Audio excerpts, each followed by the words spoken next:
Baik, Assalamualaikum warahmatullahi wabarakatuh. Perkenalkan, nama saya Dinda Nuratul Aulia dengan NIM 12 12 30 007. Izinkan saya menyampaikan literatur review dengan judul Optimasi Tekanan Osmosis dalam Desalinasi Air Laut untuk menghasilkan air tawar dengan metode nanofiltrasi Loss Osmosis. Video ini dibuat bertujuan untuk tugas kimia fisika.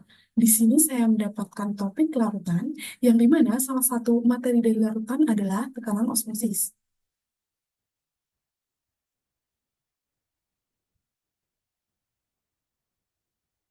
Sebelumnya, eh, kita akan membahas yang pertama ada pendahuluan, yang ketiga ada materi dan metode, yang ketiga ada pembahasan, yang keempat ada kesimpulan.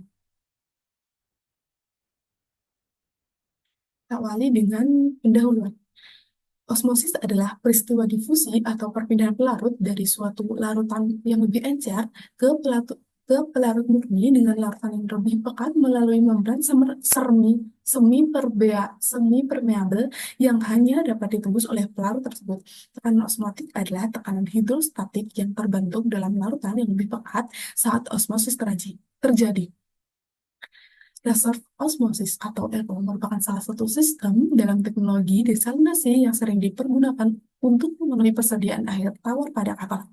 RO bekerja dengan memanfaatkan tekanan adanya tekanan hidrostatik yang lebih besar dari tekanan osmotik dimanfaatkan untuk membalikkan aliran sehingga air menghasilkan air tawar.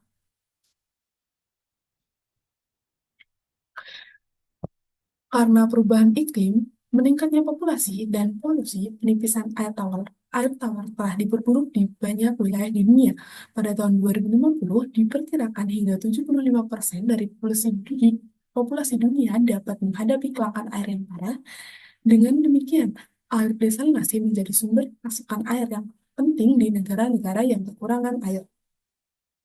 Meskipun banyak manfaatnya, salah satu masalah yang melekat pada teknologi desalinasi adalah produksi air garam yang sangat pekat, rasio pemulihan yang bergantung pada jenis teknologi desalinasi yang diterapkan, dan kualitas air umpan, menentukan volume dan konsentrasi air garam yang diproduksi. Misalnya, pemulihan khas proses desalinasi osmosis air laut (SWRO) adalah 42-50%, yang berarti satu unit air garam pada salinitas air laut 2 kali lipat dihasilkan per unit air bersih yang diproduksi. Faktanya, pada tahun 2018, sementara kapasitas desalinasi global berada pada 95,30 juta meter kubik per hari, produksi air garam global sudah 1,5 kali lebih besar, yaitu 141,5 juta meter kubik per hari. Selain salinitas yang tinggi, air garam mengandung berbagai bahan kimia yang ditambahkan selama proses desalinasi, seperti koagulan, desinfektan, dan bahan pembersih. Pembuangan air garam langsung ke laut, praktik umum langsung pengelolaan air garam dapat menimbulkan ancaman yang serius terhadap ekosistem laut.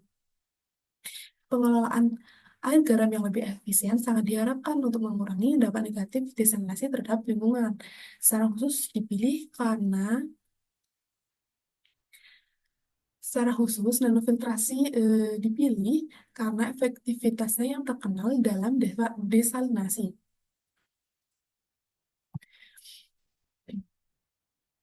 Nanofiltrasi dipilih karena efektivitasnya dalam desalinasi memisahkan ion divalen dan ion monovalen. Dari studi teknoekonomi komprehensif menggunakan berbagai membran nanofiltrasi komersial, menyebutkan bahwa NF adalah proses yang efisien memisahkan air garam SWRO menjadi dua aliran ion divalen dan monovalen.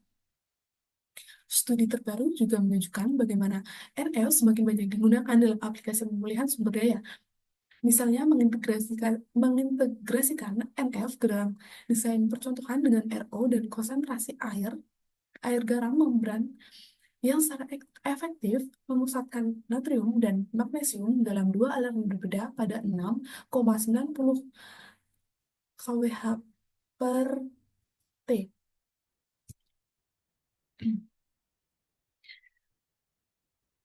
Tetapi selektivitas magnesium natrium dalam konsentrasi 2 hanya 3,86.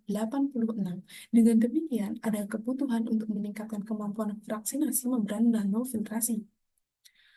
Perlu dicatat bahwa mekanisme pemeriksaan NF mencakup halangan sterik, kesetimbangan donan, dan dielektrik.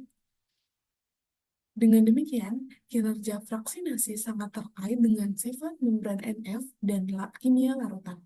Dalam penelitian ini, untuk meningkatkan selektivitas NF, diafiltrasi akan digunakan yang akan digunakan yang merupakan proses terkenal di mana pelarut konsentrasi rendah ditambahkan untuk memperkuat fraksinasi komponen dalam larutan umpan.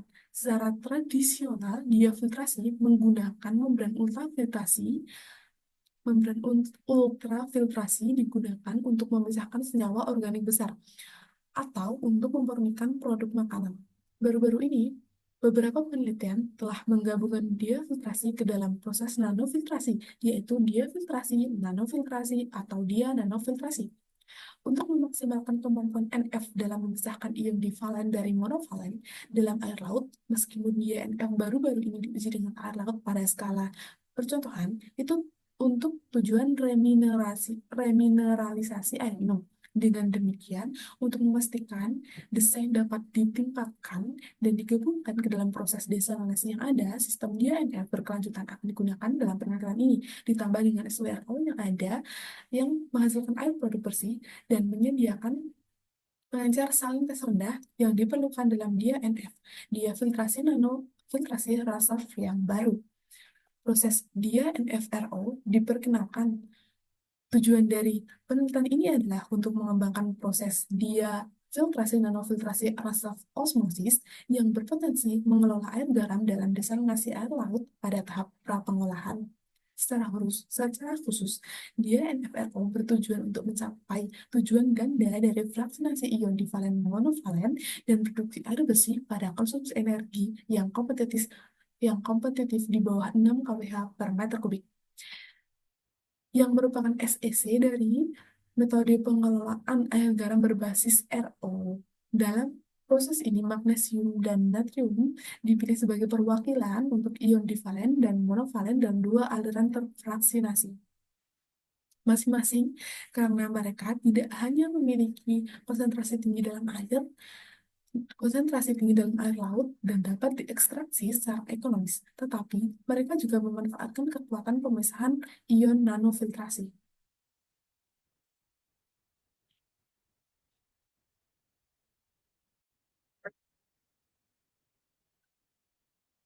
Baik, kita masuki bab kedua, yaitu Materials and Methods. Bisa dilihat pada gambar 2.1, yaitu diagram skema desain 2 dia NFRO, SW dengan SW umpan air laut, PW air produk, BR air garam, BP pompa booster, HPP pompa bertekanan tinggi, ERD energi perangkap pemulihan. Pertama-tama, air laut masuk melalui pompa BP1A ke tahap pertama, yaitu NF1. NF1 brine atau air sisa konsentrat dari NF1 yang tidak berhasil disaring disebut brine. Sebagian besar brine ini didaur ulang menuju NF1 recycle melalui pompa BP1C dan kembali ke input ke NF1.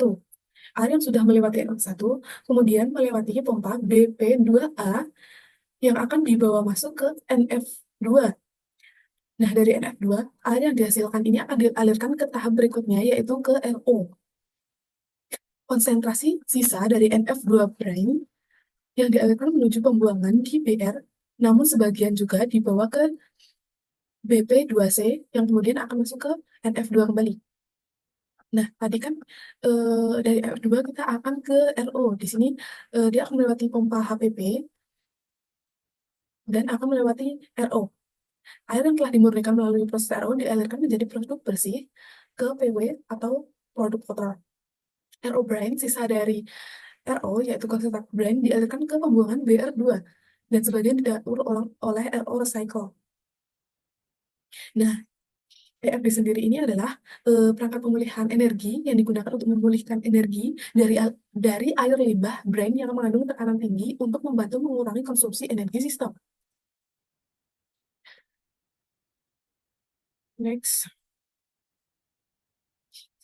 bisa diperhatikan di sini ada tabel kondisi uji dari eksperimen semi batch 2 dia NF Flow yang menggunakan air laut dengan 5 jenis ion, termasuk Na+, Mg2+, Ca2+, Cl-, SO4 2-.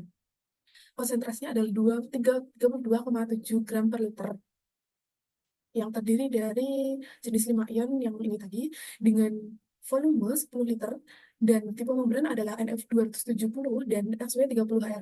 Nah, membran NF270 dan SW30HR ini merupakan membran yang umum digunakan pada jenis nanofiltrasi dan reserve osmosis. Luas membran adalah 0,0214 meter persegi. Modul membran menggunakan flat sheet filtration cell, yaitu sistem sel filtrasi lembaran datar yang umum dalam eksperimen laboratorium untuk filtrasi. Kecepatan aliran silam 0,40 liter per menit. Suhu 25 derajat Celcius, yaitu suhu yang dipertahankan yang melintasi suhu yang dipertahankan selama eksperimen menjaga konsistensi hasil. Sorry. Kemudian ada NF1 pressure, di mana NF1 pressure ini adalah menunjukkan tekanan yang diterapkan pada tahap pertama nanofiltrasi. Kemudian ada NF2 pressure, ini sama juga. Kemudian ada RO2 pressure. Kemudian ada NF1 recovery, di mana angka ini adalah menunjukkan fraksi air yang dipulihkan dari total volume yang diproses pada tahap pertama nanofiltrasi. Begitu juga dengan NF2 recovery, dengan RO recovery. Kemudian di sini ada gambar 2.2, di mana gambar 2.2 ini adalah lokasi langkah percobaan semi batch pada proses 2 dia NFRO continue. Pada gambar ini mungkin tidak jauh berbeda dengan gambar yang pertama tadi, bahwa SW di sini ada sumber air, di mana sumber airnya adalah air laut, sedangkan PW adalah air hasil produk yang dihasilkan dari proses ini. Dari NF1, sebagian diarahkan ke RO, di sini di garis biru ini, yang dikenal sebagai teknik RO sendiri dikenal sebagai teknik pemisahan berbasis membran untuk menghilangkan kontaminan yang lebih kecil termasuk garam terlarut. Nah, tadi jadi tadi masuk ke NF1. Nah, nanofiltrasi sendiri adalah proses penyaringan membran yang digunakan untuk mengurangi partikel-partikel besar dan kontaminan dari air. Kemudian dari NF1 kita masuk ke NF2, di mana NF2 ini adalah dia double step nanofiltrasi. Di sini juga ada ERD yang sudah saya jelaskan di awal, bahwa ERD ini adalah perangkat yang digunakan untuk memulihkan energi dari air reject atau air limbah dari proses RO dan NF2. Dalam sistem reserve osmosis, ERD berfungsi untuk mengurangi konsumsi energi dan memanfaatkan tekanan air reject untuk memompa air masuk kembali. Dan di sini juga ada BR. BR di sini adalah saluran untuk membuang atau mengelola air reject dari proses seperti brine. Brine sendiri adalah larutan garam konsentrat yang dihasilkan dari proses desalinasi. Secara keseluruhan, diagram ini menunjukkan alur proses pemurnian air dengan dua tahap nanofiltrasi, yaitu NF1 dan NF2, reserve osmosis dan pemulihan energi ERD dengan dua aliran reject BR1 dan BR2. Kita masuk ke result and discussion. Di sini kita mempunyai grafik, di mana grafik adalah presentasi kesalahan absolut percobaan 2 DNF harus mimics pada siklus yang berbeda. Grafik yang ditampilkan menggambarkan perubahan presentasi ion Na+, Mg2+, dan Ca+, dan volume 4 air selama beberapa siklus 2 dia NFRO di sepanjang sumbu X.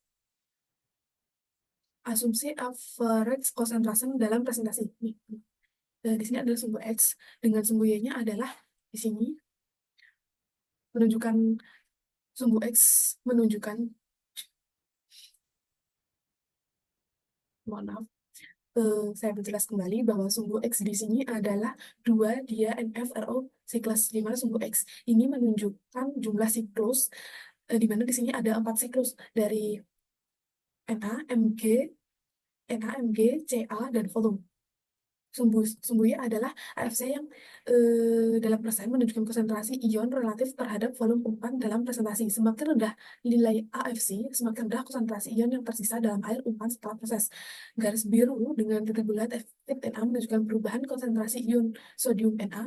Begitu juga dengan garis-garis yang lain di sini sudah terdapat tandanya ya. Next. eh, Konsentrasi ion dan volume umpan mengalami penurunan drastis pada siklus pertama dan dari siklus kedua ke siklus ketiga. Pada semua jenis ion dan volume umpan, ini menunjukkan bahwa proses 2-dia NFRO efektif dalam mengurangi kandungan ion dan volume air umpan secara signifikan pada siklus awal. Na plus dan Ca plus, ion Na plus dan Ca plus, ini yang warna biru dan warna abu-abu memiliki penurunan signifikan dari siklus kedua ke siklus ketiga diikuti oleh penurunan lebih kecil dari siklus ketiga dan keempat. Mg2 plus, ion Mg2 plus yang berwarna oranye ini awalnya tinggi, tetapi awalnya tinggi pada siklus kedua, tetapi menunjukkan penurunan lebih besar dari siklus ketiga dan keempat. Ini menunjukkan bahwa magnesium lebih sulit dihilangkan dalam siklus awal dibandingkan dengan sodium dan kalsium. Feed volume yang berwarna kuning, volume umpan menunjukkan pola penurunan yang konsisten di mana sebagian besar volume berkurang pada siklus pertama hingga ketiga dan sedikit penurunan terjadi di siklus keempat. Nah, kesimpulan dari grafik ini adalah proses 2-dia NFRO menunjukkan efektivitas yang baik dalam mengurangi konsentrasi ion Na+, Mg2+, dan Ca2+ dari air laut melalui beberapa siklus. Pengurangan volume air terjadi dengan penurunan terbesar pada siklus awal, sementara pengurangan ion Mg2+ terjadi lebih lambat dibandingkan Na+ dan Ca2+. Oke, selanjutnya kita ada gambar rata-rata presentasi absolut MAPE sebesar keluaran 2-dia NFRO pada siklus keempat. Diagram MAPE sendiri adalah mean absolute percentage error dari berbagai keluaran yang dihasilkan pada siklus keempat proses semi-batch 2-dia NFRO. Setiap batang pada diagram mewakili kesalahan presentasi dari rata-rata ion-ion tertentu serta volume yang diproses. Sumbu X itu merupakan output CFNA konsentrasi akhir sodium Na plus di dalam retentan NF, dan CFMG adalah konsentrasi air magnesium di dalam retentan NF.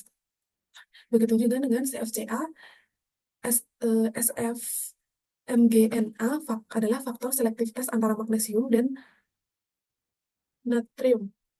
SFCANA adalah faktor selektivitas kalsium dan natrium. Volume adalah volume umpan yang tersisa. Di sumbunya menunjukkan nilai kesalahan presentasi rata-rata MAPE dalam presentasi. Semakin tinggi nilai MAPE, semakin besar kesalahan antara nilai aktual dan prediksi atau model. Parameter yang paling kuat prediksi konsentrasi sodium CFNA dan volume air menunjukkan akurasi sangat baik dengan MAPE di bawah 2%. Parameter yang kurang akurat, prediksi untuk kalsium CFCA dan selektivitas kalsium natrium menunjukkan kesalahan yang signifikan, yang berarti ada ketidakakuratan besar dalam memprediksi perilaku ion ini selama siklus 2-dia NFRO. Secara keseluruhan, model atau eksperimen ini bekerja dengan baik untuk beberapa parameter seperti sodium dan volume, tetapi memiliki kesalahan yang lebih tinggi untuk kalsium dan selektivitas ion tertentu. Baik, di sini ada gambar 3.3 di mana gambar ini adalah pengaruh kombinasi rasio pengencer RO di mana beta 1 plus beta 2 sama dengan 0,5 terhadap indikator kerja 2-dia NFRO meliputi A, IR1 dari Na plus dan Mg2 plus, B, CF1 dari Na plus dan Mg2 plus, C, SF1 MgNA, dan SS bersih, dan D, total luasan membran yang dibutuhkan. Untuk grafik yang A sendiri, ketika B1 dan beta 1 dan beta 2 meningkat, baik retensi sodium IR1Na maupun magnesium IRMG meningkat, ini menunjukkan bahwa rasio pengenceran yang lebih tinggi memungkinkan proses untuk mempertahankan lebih banyak ion Na plus dan Mg plus. Untuk grafik yang B, semakin tinggi beta 1 dan beta 2, faktor konsentrasi untuk sodium dan magnesium meningkat. Ini berarti semakin banyak ion Na plus dan Mg2 plus yang terkontaminasi pada siklus ini. Untuk grafik C, seiring peningkatan beta satu dan beta 2 selektivitas magnesium natrium meningkat, yang berarti pemisahan ion magnesium dari natrium menjadi lebih efisien. Namun konsumsi energi spesifik SEC juga meningkat sedikit, yang menunjukkan kebutuhan energi lebih besar untuk mendapatkan selektivitas yang lebih tinggi juga. Untuk grafik D, semakin tinggi beta satu dan beta 2, luas total membran yang dibutuhkan menurun. Ini menunjukkan bahwa pengaturan aliran pengenceran yang lebih efisien, area membran yang dibutuhkan dapat dikurangi. Next. Untuk gambaran keempat adalah perubahan entalpi indikator kinerja dua dia NFRO, termasuk A, IR1 Na+, dan Mg2+, B, CF1 Na+, dan Mg2+, C, SF1 MDNA, net, SEC, dan total luas membran yang dibutuhkan sehubungan dengan peningkatan unit dalam setiap variabel operasi. Untuk grafik A sendiri menunjukkan perubahan IR1 kemungkinan terkait dengan resistansi listrik atau karakteristik lain terhadap beberapa variabel, baik untuk Na yang biru maupun Mg yang orange. Sumbu horizontal menampilkan parameter seperti delta per P1, delta per P2, dan lainnya. Sedangkan sumbu vertikal menunjukkan nilai perubahan IR1. Untuk grafik E sendiri, grafik ini menggambarkan, untuk grafik B sendiri, grafik ini menggambarkan peluang CF1, mungkin faktor atau korelasi flux terhadap variabel yang sama dengan grafik A. Perbedaan dilihat dari Na, biru, dan magnesium orange, menunjukkan bagaimana setiap parameter mempengaruhi nilai CF1. Pada beberapa parameter seperti delta bar P1 dan P2, terdapat perubahan positif yang signifikan untuk Mg dibanding Na. Untuk grafik C, grafik ini memperlihatkan perubahan energi spesifik atau faktor spesifik lain, misalnya SF1 MGNA dan SSC net yang dihasilkan dari variabel-variabel yang sama. Warna hijau menunjukkan perubahan untuk SF1 MGNA, dan warna ungu menunjukkan perubahan untuk SSC net dengan nilai dalam kWh per meter kubik pada sumbu vertikal. Untuk grafik D, grafik ini menunjukkan perubahan luas membran total terhadap parameter yang sama dengan grafik lainnya. Sumbu vertikal menunjukkan perubahan dalam luas membran total dengan perubahan signifikan terlihat pada delta per P1 dan delta per P2. Setiap grafik memberikan analisis Setiap grafik memberikan analisis mengenai bagaimana setiap parameter di sumbu horizontal mempengaruhi variabel kunci seperti IR1, CL1, energi spesifik, dan luas membran. Nilai perubahan positif dan negatif mengindikasikan apakah parameter tersebut meningkatkan atau menurunkan nilai variabel. Selanjutnya kita ada tabel 3.5. Tabel ini membandingkan berbagai proses membran yang digunakan untuk memisahkan dan mengonsentrasikan ion magnesium dan natrium dari air laut. Ini menunjukkan nama atau jenis proses membran yang digunakan seperti Ni, NFRO, NFRO MBC, dan lain-lain. Untuk FitKL menunjukkan konsentrasi total garam yang dimasukkan ke dalam proses dari air umpan input. Nilai ini diukur dalam gram per liter, misalnya NFRO memiliki konsentrasi umpan 33,3 gram per liter.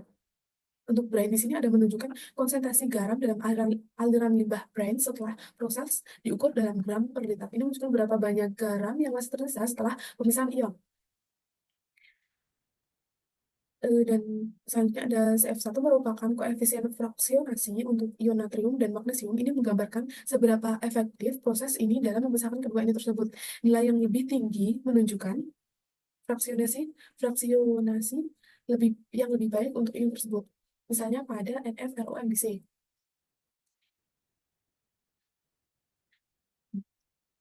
SF1 adalah faktor pemisahan antara ion magnesium dan natrium. Nilai yang lebih tinggi menunjukkan bahwa proses tersebut lebih efektif memisahkan kedua ion ini. Sebagai contoh, nilai Fs1 pada proses NDAF, NDAF-RO di sini ada 12,19, menunjukkan pemisahan yang cukup efektif antara ion magnesium dan natrium. Untuk SS sendiri menunjukkan konsumsi energi spesifik, energi consumption dalam kilowatt jam per meter kubik. Ini adalah ukuran seberapa banyak energi yang diperlukan untuk menjalankan proses. Nilai yang lebih rendah menunjukkan proses yang lebih hemat energi. Misalnya pada proses NDA proses ini menunjukkan nilai 5,7 kWh per meter kubik. Di sini kita ada diagram 3.5 pengaruh kinerja nanofiltrasi yang lebih baik, yaitu penolakan Mg2+ yang lebih tinggi dan penolakan Na+ yang lebih rendah pada dua DNFRO yang optimal untuk memenuhi kriteria yang diinginkan dalam hal yang ini yang A, gambar pemulihan Mg2+ Fs, frekuensi MgNA, dan B untuk gambar selanjutnya net SEC Fs versus frакsinasi MgNA. Diagram ini adalah scatter plot yang menunjukkan hubungan antara dua variabel sumbu X mewakili SF1 MgNA yang merupakan faktor pemisahan antara ion magnesium Mg dan natrium. Nilai yang lebih tinggi menunjukkan pemisahan magnesium dari Na yang lebih efisien, sedangkan sumbu Y menunjukkan IR1 magnesium mungkin terkait dengan rasio retensi ratio untuk ion magnesium yang menggambarkan seberapa banyak magnesium tertahan selama proses. Untuk lingkaran biru, poin ini mewakili hasil untuk proses 2 dia NFRO yang optimal di mana berbagai kombinasi nilai Fs1 dan IR1 untuk Mg ditampilkan. Terlihat bahwa ada kecenderungan positif antara Fs1 dan IR1 magnesium untuk proses ini. Nilai IR1 meningkat seiring dengan peningkatan Fs1 MgNA. Tanda tambah orange. Poin-poin ini mewakili hasil dengan retensi tinggi untuk magnesium dan retensi rendah untuk natrium. Ini menunjukkan bahwa pada kondisi ini proses memberikan pemisahan yang baik antara magnesium dan natrium. Untuk garis putus-putus warna ungu, garis vertikal di sekitar SF1.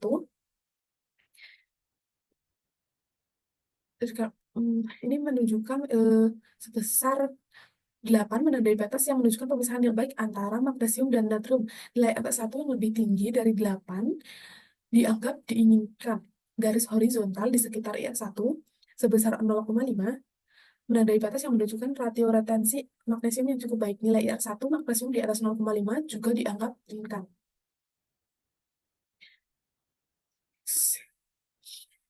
Untuk selanjutnya ini mungkin masih sedikit berhubungan sama dengan diagram yang tadi, di mana sumbu horizontal X menunjukkan Fs1 magnesium natrium yang kemungkinan adalah rasio atau perbandingan antara magnesium dan natrium. Nilai sumbu ini berkisar 0 hingga 12. Untuk sumbu vertikal menunjukkan SEC net dalam satuan kWh per meter kubik yang mungkin yang mengacu pada spesifik energi konsumsi. Nilainya berkisar 5,57 hingga 6,0 kWh per meter kubik. Terdapat dua jenis penanda di dalam plot ini. Lingkaran biru optimal 2 dia NFRO menunjukkan performa atau kondisi optimal dari sebuah proses atau teknologi terkait desalinasi dan pemurnian air. Untuk yang tanda oranye menunjukkan kondisi di mana rasio magnesium tinggi dan rasio natrium rendah. Garis putus-putus berwarna ungu menunjukkan batas yang diinginkan atau desirable yang dicari dalam diagram ini. Titik yang diinginkan terletak di area SF1 magnesium Na sekitar 8 dan Sn sekitar 6. Sesuai dengan tanda panah dengan label desirable. Secara umum, grafik ini menggambarkan bahwa ada hubungan positif antara SF1 magnesium natrium dengan konsumsi energi spesifik, dan kondisi yang diinginkan adalah titik dengan SF1 MgNA sekitar 8 dan konsumsi energi rendah sedekat mungkin dengan 6, kWh per meter kubik. Baik, kita terakhir yaitu kesimpulan. Dapat disimpulkan dari review artikel ini bahwa dia NFRO menggunakan proses diafiltrasi untuk meningkatkan kinerja pemisahan NF dengan memisahkan ion divalen monovalen sekaligus menggabungkan RO untuk memasok pengencer berkualitas tinggi serta menghasilkan air bersih. Memulai fraksinasi magnesium natrium pada tahap pradesalinasi dapat mengurangi masalah inheren dari kendala batas tekanan dan penggunaan energi intensif pada konsentrasi tinggi dalam pengolahan air garam. Untuk resource saya mengambil dari jurnal ini.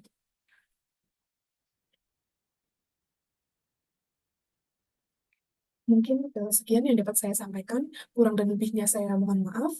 Saya akhiri. Wassalamualaikum warahmatullahi wabarakatuh.